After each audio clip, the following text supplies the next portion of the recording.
whenever we talk about the internet or, artificial intelligence, we always use these words like the cloud, right? Yeah, it sounds totally weightless. Exactly. Invisible, just sort of floating up there, borderless. But today, Wednesday, July 1st, 2026, the global news cycle is, well, it's aggressively reminding us that the cloud is actually incredibly heavy. Oh, it is entirely physical. I mean, Yeah. it's made of steel, silicon, deep sea cables, and like billions of dollars in highly restricted hardware. Yeah. And today on the deep dive, we are looking at how that very physical reality is basically colliding with global borders. We have a fascinating stack of daily briefings to get through with you today. We really do some wild connections to make. For real. We're going to explore why a global AI chip shortage is somehow driving up the price of a kid's gaming handheld.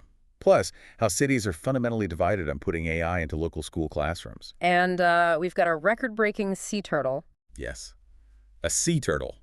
That Yeah. might just be the exact grounding moment you need today. So, okay, let's unpack this. Set the stage for us with the big macroeconomic tectonic plates shifting today. Right. So the most immediate shift happening today involves the European Union and the United States. Basically, the EU's half of the massive U.S. trade agreement officially takes effect this morning. Okay, meaning what on the ground? Well, in practical terms, it removes import duties on this massive range of American goods entering the European bloc. So that's clearer, much cheaper access to a market of roughly 450 million people. Which, I mean, that sounds like a standard economic headline, but you're looking at this specifically as a major technology story. Yeah, because of the physical infrastructure we just talked about. When you stabilize those transatlantic relations and drop those tariffs, you drastically lower the cost for tech firms to plan cross-border investment. Oh, right. Because building a massive data center in Europe requires, importing server racks, specialized cooling systems, all that enterprise hardware. Exactly. Clearer rules mean these companies can confidently invest billions in new infrastructure without the fear of sudden, punitive cost spikes at the border. Okay, so things are stabilizing across the Atlantic. But here in North America, we're seeing the exact opposite. Today, the U.S. is officially starting a decade-long countdown to exit the USMCA, the U.S.-Mexico-Canada agreement. Yeah, a 10-year timer starts today. And I have to push back on the logic here a little bit. I mean, it feels like the global supply chain is a giant game of Jenga, right? Hmm. And starting a 10-year timer to pull out a block that governs $1 trillion in trade seems incredibly risky.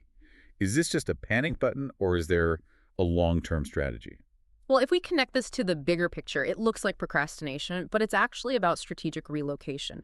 Because the USMCA essentially wrote the physical rules for North America's hardware ecosystem, Right. the manufacturing of EV batteries, the highly delicate process of semiconductor packaging, the assembly lines for consumer electronics. All of that is currently organized around the specific tariff rules of that agreement. So it's like deciding to replace the entire foundation of a massive skyscraper. You don't just, take a sledgehammer to it tomorrow morning. No, definitely not. You'd spend 5 years figuring out how to keep the building standing while you swap the concrete. That is a perfect way to look at it, because supply chains cannot pivot on a dime. You can't just move a multi-billion-dollar semiconductor packaging plant in 6 months. Wow, yeah. So a distant expiration date forces the world's largest manufacturers to immediately start rethinking where they build. They have to start planning their capital expenditures for, multiple different geographic outcomes right now. And just to pause here for a second, I want to remind everyone listening that these trade actions touch on some really politically charged international policies.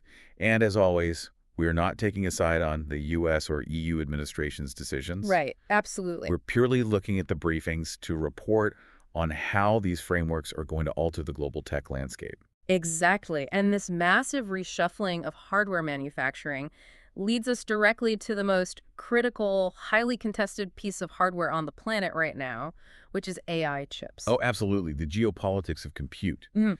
Because Taiwan is currently intensifying an investigation into a massive AI hardware smuggling ring. Yeah. I mean, we are talking about hundreds of thousands of advanced AI chips slipping past export controls. It's wild.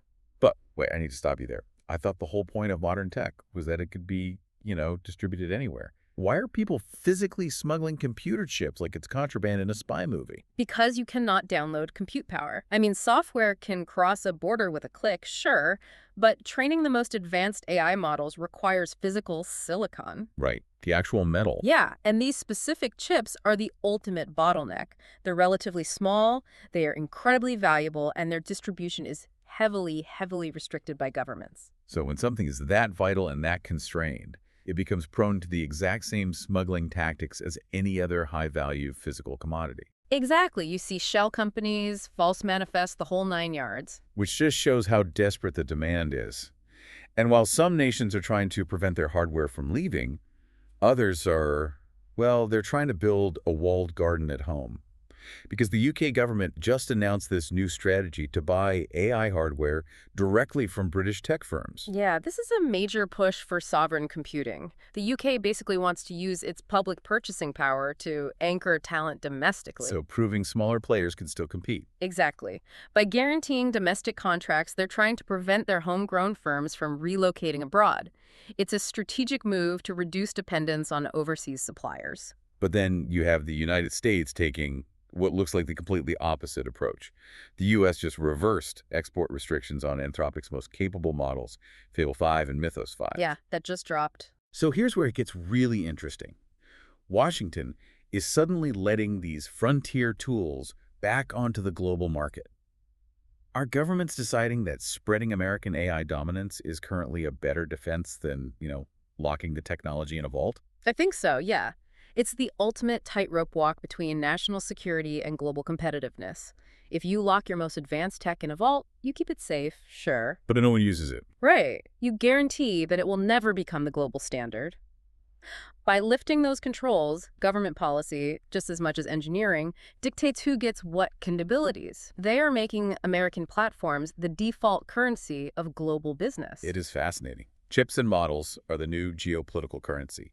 But let's bring this down to the consumer level, because this chess game is hitting our local stores, our wallets, and our schools. Yeah, the analysts are calling it chipflation. Chipflation. I mean, the sticker shock on everyday gadgets right now is wild. Just as a specific example, the new MSI Claw, which is a handheld gaming device, is listing around $1,799.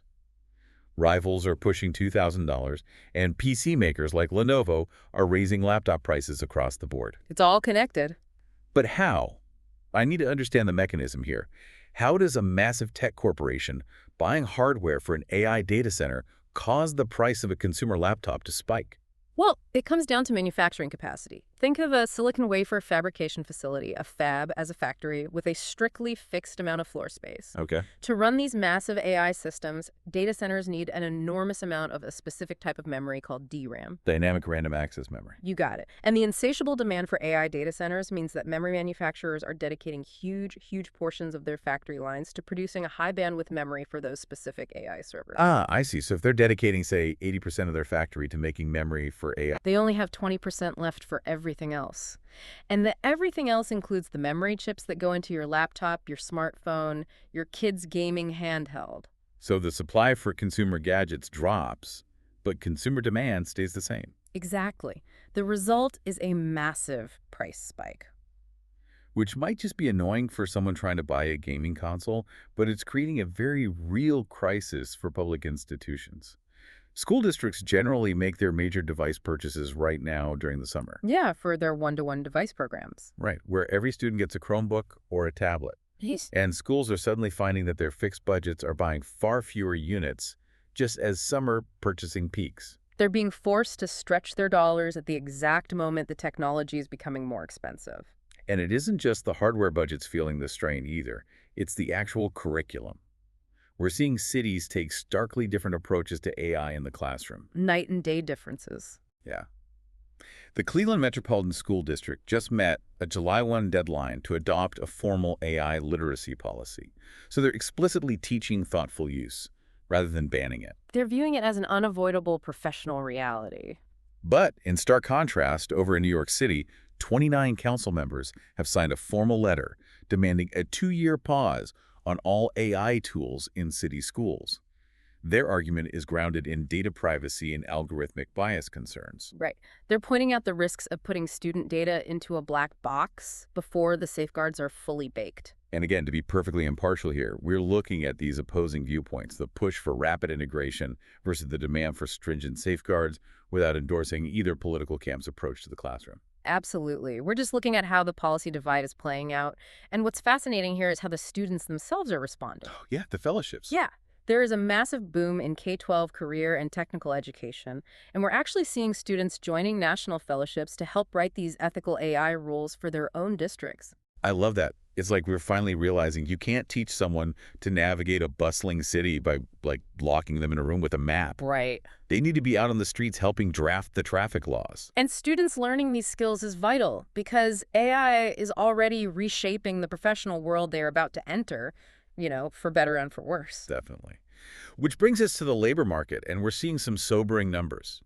The tech and finance sectors are currently shedding roughly 28,000 jobs a month. And that's being linked partly to AI adoption, the automation of routine cognitive tasks. But simultaneously, against those job losses, there is a bipartisan bill moving through Congress right now called the Create AI Act.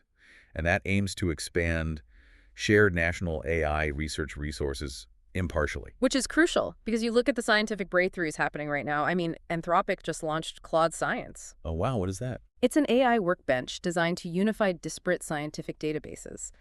It aims to accelerate discoveries in medicine and materials by taking over the really tedious parts of computational research. So it isn't just a chatbot where a scientist types in a question. Not at all. It does the grueling prep work, wrangling data sets, standardizing variables so the human scientists can focus on the actual eureka moments. That's incredible. But, the power of all these connected networks also brings us to the darker side. So what does this all mean for our digital safety? Well, the threat surface is expanding just as fast. Yeah, because CISA just issued a major warning about an active threat called Blue Hammer. Specifically, it's CVE 2026-33825. It's a flaw in Microsoft Defender, and ransomware gangs are actively exploiting it. What makes Blue Hammer so dangerous? So Blue Hammer is what's known as a privilege escalation vulnerability. When attackers breach a network, say someone clicks a bad link, they usually enter with very low-level restricted access. Okay, so it's like a bad actor getting a job as a night shift janitor. It gets them into the building, but they only have the keys to the supply closet. Spot on. But a privilege escalation flaw like Blue Hammer acts as a master key. The attacker uses it to trick the system into granting them administrative rights. Suddenly, that janitor is recognized as the CEO. And once they have that, they can lock down the entire network and demand a ransom. Exactly. And it's not just Defender. We're seeing critical flaws in Simple Help, which attackers are using to drop things like TaskWeaver and GenStealer, plus vulnerabilities in Oracle e-business suite's payments. They are going straight for the digital vaults. Mm-hmm. But there is a silver lining for the defenders today, right? Yes, a massive win, actually. Authorities across North America and Europe completely dismantled a major cybercrime service known as First VPN. Oh, right. And they arrested its administrator. They did, and this wasn't a normal VPN you'd use for work. A criminal VPN like First VPN is specifically built to anonymize malicious traffic. It is literally the getaway car for ransomware gangs. So tearing that down proves that international cooperation works, and that defenders are actively going on the offensive. It raises the cost of doing business for the criminals, absolutely. Well, dealing with global cyber threats requires immense international infrastructure and network resilience. Which brings us perfectly to the ultimate live network stress test happening right now in the physical world. Let's pivot to the 2026 North American World Cup. Oh, yeah. The network demands there are unbelievable. Right. Beyond the sports, it is a massive tech story. It's this continent-wide live streaming and stadium Wi-Fi stress test that perfectly mirrors the connectivity challenges schools and businesses face during major events. True, but the sports side is pretty incredible today, too. Oh, it's electric. Mexico just pulled off a thrilling victory over Ecuador. It is a historic win. It ended a 40-year knockout stage drought for them. 40 years? Yeah, sending celebrations literally spilling from Mexico City all the way through the U.S. Southwest. The energy is just unmatched. Though it's a double-edged sword for the tournament. On the contrasting side, Ronald Koeman is officially stepping down as the Netherlands coach after their knockout. Wow. Yeah, it's sparking incredibly intense debates among Dutch fans right now about their future, the highs and lows of global events. Absolutely. But I told you I saved the best for last. And that brings us to Juno. Juno the sea turtle. Yes, Juno is an endangered leatherback sea turtle, and she just laid a record-breaking nest. And honestly, she might be the exact good news you need today. She really is. And what's profound about Juno is her journey. Conservationists have been tracking her since the late 1990s. Wait, really? Since the 90s? Yeah, she represents a living link across decades of just quiet, unglamorous conservation work. And this raises a really important question, In a world moving at the speed of AI, are we still capable of the kind of patient, multi-decade dedication it takes to protect something fragile? Wow. That really puts it in perspective. We map out these huge, fast-moving transitions, but Juno is operating on a totally different clock. So let's wrap this up, because the breadth of this deep dive today has been incredible. From the international trade resets, rewriting global tech pathways, to the sheer physics of silicon turning AI chips into a restricted geopolitical currency with all that smuggling. Right, and the fallout of that scarcity, the DRAM crunch, inflating the price of consumer gadgets and blowing up school budgets. We navigated the stark divides in classrooms, Cleveland's AI literacy push versus New York's demand for pauses. We looked at AI shedding jobs while tools like Claude Science try to accelerate discovery. Plus, the cyber threats like Blue Hammer, the massive first VPN takedown, the World Cup triumphs, and of course, Juno the turtle. It's a lot, but before you go, I want to leave you with one final unaddressed thought to ponder on your own. Today we talked a lot about scarcity, right? A shortage of chips, a shrinking of school budgets, and the loss of jobs. But AI simultaneously promises infinite abundance in data analysis and scientific discovery. So what happens to a society when its physical hardware is constrained by strict borders and shortages, but its digital intellect is expanding limitlessly? Which force ultimately defines our future? The physical limits or the digital infinite? So what happens to a society when its physical hardware is constrained by strict borders and shortages, but its digital intellect is expanding limitlessly?